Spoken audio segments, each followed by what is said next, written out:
Gagayam kakausan ang bangal daw para kayo amin. Ayan, today I'm going to make a kimchi. Ayan.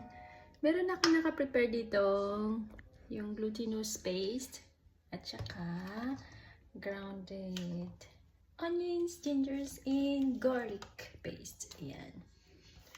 Add natin dyan. Well, I have free time.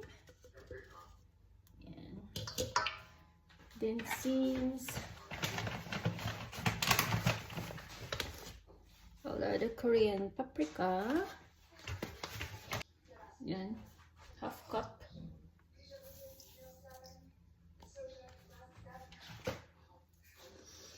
And I'll just blend it in. After mixing that, I'm going to add the veggies. I have here carrot,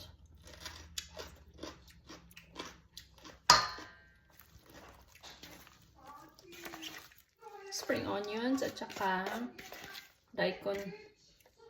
Ito is, ano ba to? Radish.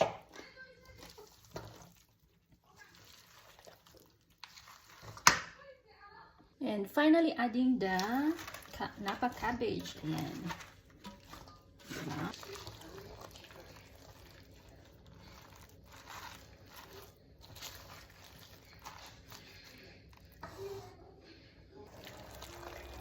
Ayan, na-mix ko na po siya. This is actually very good for this kimchi. Fresh kimchi is very good for fresh cooked rice. Ayan, tikman natin. Tikman natin. Looking forward to this. Actually, I love this one. Ayan, mainit. Mainit yung kanin.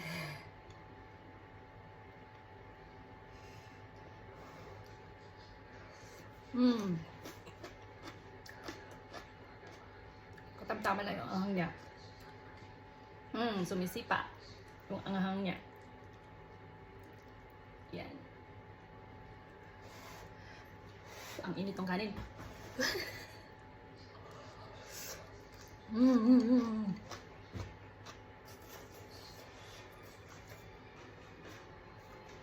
The rice is very hot.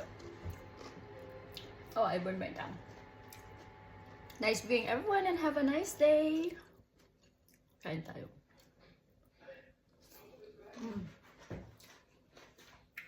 Ayan.